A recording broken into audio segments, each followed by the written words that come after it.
Olá pessoal, olá pessoal. Gente, eu vou tentar gravar um vídeo aqui que eu já gravei umas 5 vezes. Uma vez ficou muito grande, quando ficou muito bom eu esqueci de ligar o microfone.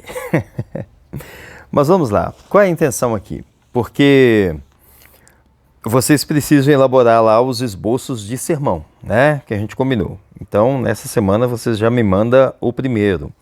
Como fazer isso então? O objetivo aqui é simplificar, tá bem?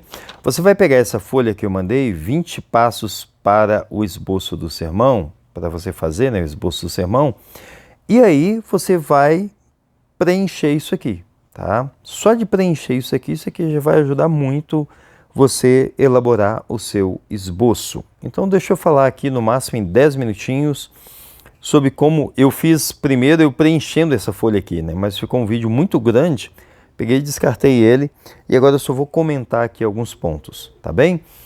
Então, por exemplo, na quarta-feira eu li Atos 6, de 1 a 7, que fala da instituição dos diáconos, tá bem?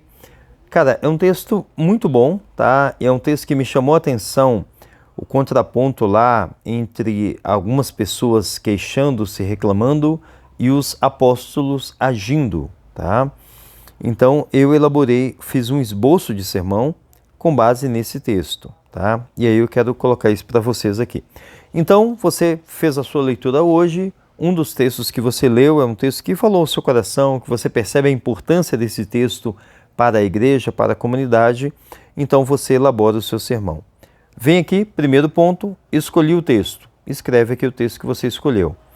Li o texto em 2 ou mais versões, tá? No meu caso eu tenho aqui a ARA e a NVI, tá? Mas é um texto também bem simples, tá bem? Mas é sempre bom.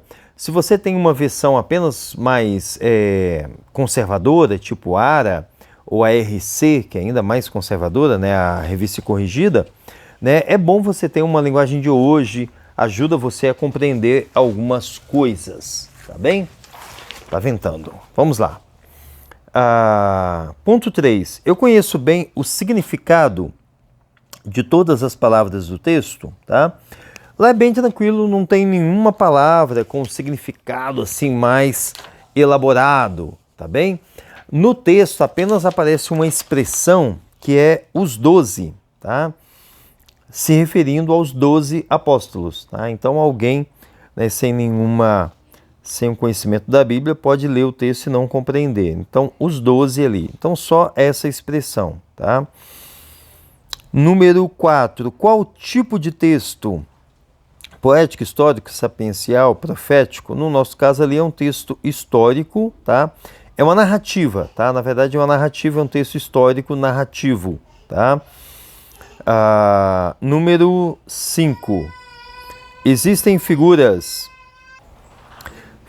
de linguagem no texto, né? Metáfora, hipérbole, eufemismo, tá? Ironia, tá bem?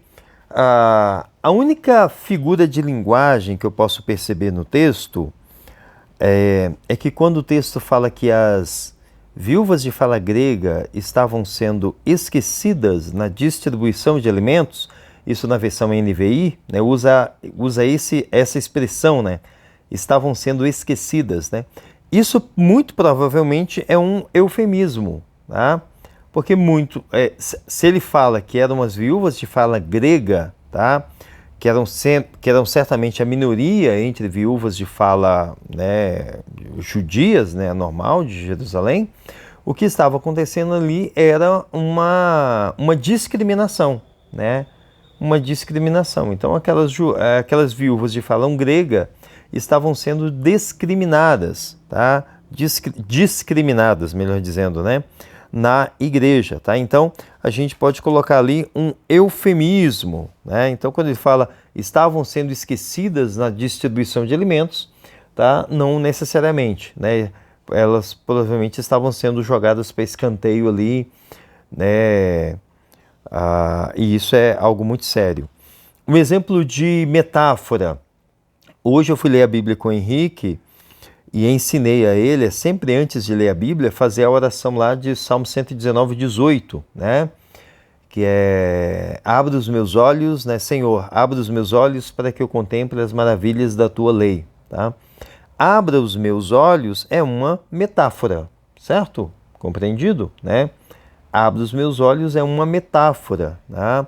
Com o significado, né, de me ajude a entender, me faça compreender, né, as maravilhas da tua lei, tá? A tua lei ali também, né, é uma expressão que para nós significa a Bíblia, né, a palavra de Deus. Então está atento ao uso das palavras e das expressões no texto, é muito importante, certo? Aí número 6, há uma ordem para ser obedecida. Uma ordem direta não existe nenhuma, tá? Não há nenhuma ordem. O que é uma ordem? Uma ordem é orai sem cessar, é uma ordem, né? Medite na lei dia e noite, né? Como Deus fala para Moisés, é uma ordem, né? Os mandamentos, não matarás, né? É outra ordem, né? Se o teu irmão pecar contra ti, vai até ele, é uma ordem, tá? Nesse texto não temos nenhuma ordem direta assim. Há algum pecado a ser evitado no texto? Também não, tá? Há comportamentos, né, como as pessoas se queixando lá, você pode colocar como um pecado, né? As pessoas se queixando e se reclamando, e certamente muita gente entrou na vibe, reclamou e se queixou e tudo mais. Mas ali a gente está falando de pessoas que estão sendo prejudicadas, né? E você não pode dizer que você ser prejudicado e reclamar por causa disso é um pecado, tá bem? 8. Há um exemplo a ser imitado? Sim, né? Há vários exemplos nesse texto para ser imitado, tá? A própria distribuição de alimentos, né? A igreja distribuindo alimentos para pessoas carentes é um exemplo a ser imitado, tá? Os apóstolos, os líderes do ministério, definindo claramente as prioridades deles, né? É outro exemplo a ser imitado, tá? A igreja tomando a decisão de forma unânime, concorde, é outro exemplo a ser imitado, né?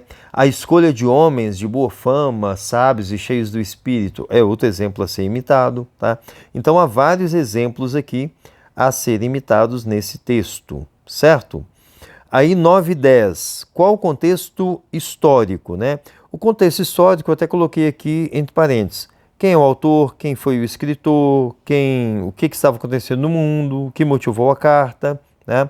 Então, isso aqui você vai pegar em comentários, né? Em comentários, ou uma bíblia de estudo, né? Então, no caso, a gente está falando do livro de Atos, que foi escrito por Lucas, para Teófilo, né? Provavelmente um cidadão romano, e que vai narrar aqui a expansão da igreja, né? A partir da descida, na verdade, a partir da ascensão de Jesus, né? O contexto literário, né? O texto que nós lemos está bem no início de Atos, né? Atos 6, que está bem no início ali da expansão da igreja ainda, né? Focada em Jerusalém, né? O crescimento, né? O boom inicial da igreja, né?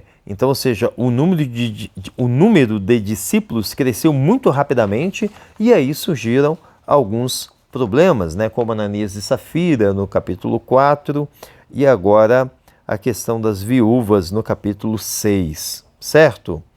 Vamos lá, aí chegamos no 11, que é muitíssimo importante. Qual a mensagem central desse texto? Tá? Você já leu, já releu, já analisou o texto, aí você resume numa frase curta, eu coloquei ali, né? Numa frase curta, resuma numa frase curta, qual a mensagem central, que é qual a ICT, né? Qual a ideia central do texto, tá? Então eu coloquei nessas palavras: a igreja cresce quando pessoas cheias do Espírito tomam decisões assertivas e não quando reclamam, tá? O que é uma decisão assertiva, pastor? É uma decisão focada na solução, tá? Então, não interessa as opiniões, os julgamentos, por que aquilo estava acontecendo. Pedro, Paulo, né? Pedro, João, André, Tiago, né? Eles não ficam ali teorizando sobre o problema, não. Eles definem as prioridades dele, a nossa prioridade não é cuidar disso, a nossa prioridade é pregar o evangelho e orar. Então vamos arrumar quem resolve esse problema. Vamos lá, reúne a igreja, arruma quem resolve o problema e pronto, solta na mão deles. Decisões assertivas, tá? Então, para mim, a mensagem central da instituição dos diáconos é: a igreja cresce quando pessoas cheias do Espírito Santo tomam decisões assertivas e não quando reclamam, tá? Aí a gente vai para os 12 pontos, já deu 10 minutos, misericórdia, tá? Para os 3 pontos da mensagem, não para os 12. Os 3 pontos da mensagem que eu escolhi. Pode ser 2 pontos, tá, gente? Pode ser 4, pode ser 5, tá? Só não pode ser 1, né? Primeiro, problemas acontecem. Problemas acontecem, tá? Às vezes na igreja a gente esquece isso, né? Surge um probleminha, a gente já começa a demonizar a igreja, misericórdia, né? Sangue de Jesus tem poder. Problemas acontecem, tá? Aí você vai desenvolver isso depois, né? Lá no ponto 13, né? Você vai desenvolver no mundo tereis aflições, mas tem de bom ânimo. Você vai citar exemplos de servos de Deus passando por problemas e dificuldades, né? Como o próprio Paulo, né, que tem problema de visão, Timóteo, que tem problema no estômago, né? Problemas acontecem na história da igreja, na nossa história pessoal, tá?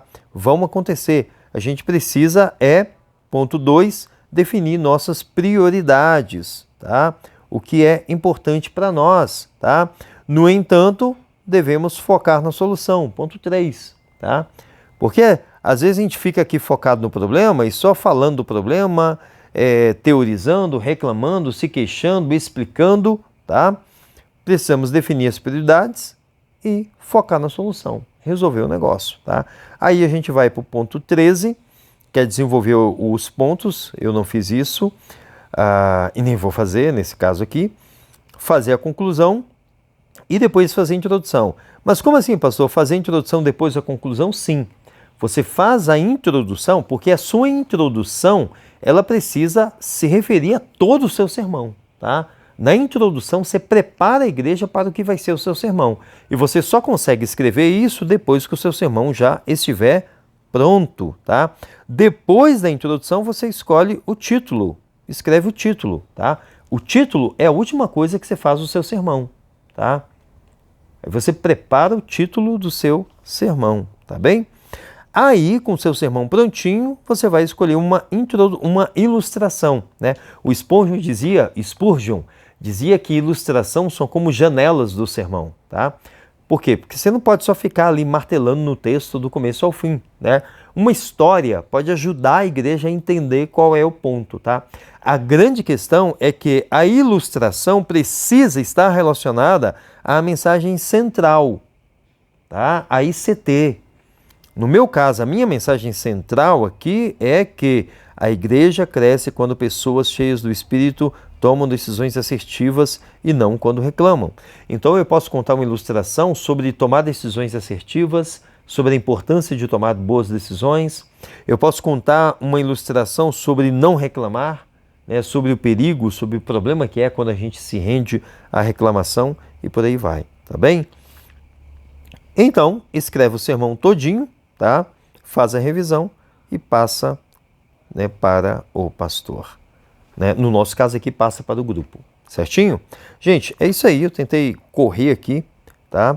Mas com isso aqui, então, você vai escolher o seu texto e elaborar o seu esboço, tá?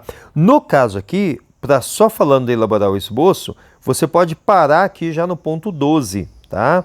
Você não precisa fazer desenvolvimento, introdução e tal. O que eu quero é que você faça pelo menos o título, tá?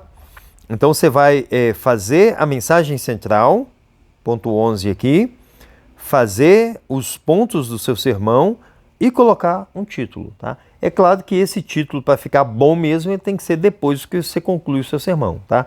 Mas no nosso caso aqui, que eu quero que vocês apenas preparem, digamos assim, o esqueleto, né, do seu sermão, do seu esboço, tá?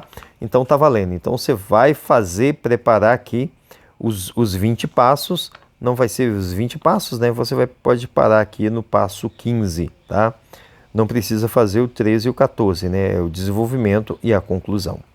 Certinho? É isso aí. Mas é claro, se você quiser elaborar todo o sermão, fazer tudo aqui bonitinho e me passar, fica ainda melhor. É isso aí. Um abraço.